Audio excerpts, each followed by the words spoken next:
السلام علیکم ورحمۃ اللہ وبرکاتہ۔ ناظرین، استقبال ہے آپ کا ہمارے چینل دا اردو نیوز میں۔ جی ہاں ناظرین، ہلدوانی معاملے کو لے کر مولانا ارشد مدنی صاحب کا ایک بہت بڑا بیان آیا ہے۔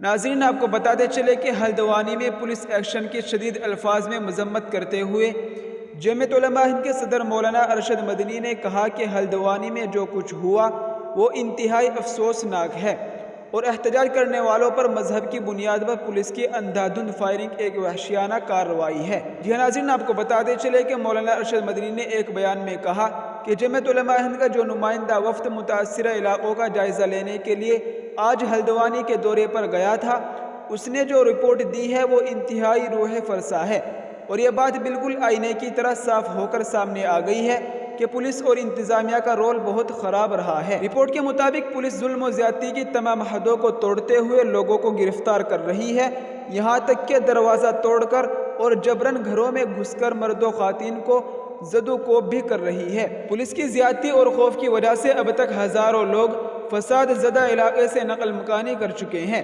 یہ ظلم کی انتہا ہے اور کوئی بھی انصاف پسند معاشرہ اس کو برداشت نہیں کر سکتا۔ جی ہاں ناظرین، آپ کو بتاتے چلے کہ مولانا ارشد مدنی نے کہا کہ ہم نے اس سلسلے میں اتراکھنڈ کے ڈی جی پی کو کل ایک خط لکھ کر مطالبہ بھی کیا ہے کہ وہ اس سلسلے میں فوری توجہ دے اور پولیس بے گناہ شہریوں پر جو زیادتیاں کر رہی ہے اسے ایسا کرنے سے نہ صرف روکا جائے بلکہ گرفتاریوں کا جو مذموم سلسلہ شروع ہوا ہے اسے بھی فوراً بند کیا جانا چاہیے اور اس پورے واقعے کی منصفانہ جانچ بھی ہونی چاہیے۔ انہوں نے کہا کہ پولیس اور انتظامیہ نے اگر ایماندارانہ طریقے سے اس معاملے کو حل کرنے کی کوشش کی ہوتی تو شاید اس سانحہ کو رونما ہونے سے روکا جا سکتا تھا، لیکن ایسا کرنے کی جگہ پولیس نے طاقت کے استعمال کو ترجیح دی، جس سے صورتحال مزید بگڑ گئی اور 5 بے گناہ افراد کو اپنی زندگی سے ہاتھ دھونا پڑ گیا۔ مولانا مدنی نے یہ بھی کہا کہ جب معاملہ عدالت میں تھا تو انتظامیہ کو مسجد اور مدرسے کو منہدم کرنے کی اتنی جلدی کیوں تھی؟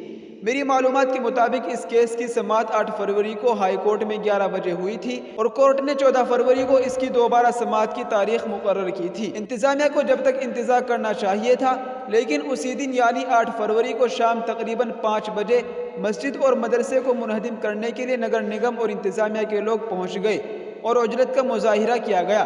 اس سے یہ افسوسناک حقیقت بہرحال اجاگر ہو گئی کہ انتظامیہ کی نیت صاف نہیں تھی۔ مولانا مدنی نے کہا کہ انتظامیہ کے پاس احتجاج کو دیکھنے کے 2 پیمانے ہیں۔ مسلم اقلیت احتجاج کرے تو ناقابل معافی جرم، لیکن اگر اکثریت کے لوگ احتجاج کرے اور سڑکوں پر اتر کر پرتشدد کارروائیاں انجام دے اور پوری ریل گاڑیاں اور اسٹیشن پھونک ڈالے تو انہیں تتر بتر کرنے کے لیے ہلکا لاٹھی چارج بھی نہیں کیا جاتا۔ انتظامیہ کا مظاہرہ اور احتجاج کرنے والوں کے درمیان مذہب کی بنیاد پر تفریق افسوسناک ہے۔ انہوں نے کہا کہ حال ہی میں فوج میں ٹھیکے کی نوکری کے خلاف ہونے والا پرتشدد احتجاج اس کا منہ بولتا ثبوت ہے۔ احتجاجیوں نے جگہ جگہ ٹرینوں میں آگ لگائی، سرکاری املاک کو نقصان پہنچایا، پولیس پر پتھر بازی کی، تو وہیں پولیس جو مسلمانوں کے خلاف تمام حدیں توڑ دیتی ہے خاموش تماشائی بنی رہی۔ اس پرتشدد احتجاج کو لے کر جو لوگ گرفتار کیے گئے تھے ان کے خلاف ایسی ہلکی دفعات لگائی تھی کہ تھانے سے ہی ان کی ضمانت ہو گئی تھی۔ اس کی سینکڑوں مثالیں پیش کی جا سکتی ہیں۔ ہم اس کے خلاف ایک مدت سے آواز اٹھا رہے ہیں، لیکن افسوس کہ ہر معاملے کو مذہبی عینک سے دیکھا جانے لگا ہے۔ جی ہاں ناظرین، یہ اس وقت کی بڑی خبر تھی جس کو ہم نے آپ کے ساتھ شیئر کیا ہے۔ اب اس خبر کے متعلق کیا رائے رکھتے ہیں اپنی رائے کا اظہار کمنٹ میں ضرور کریں۔ السلام علیکم ورحمۃ اللہ وبرکاتہ۔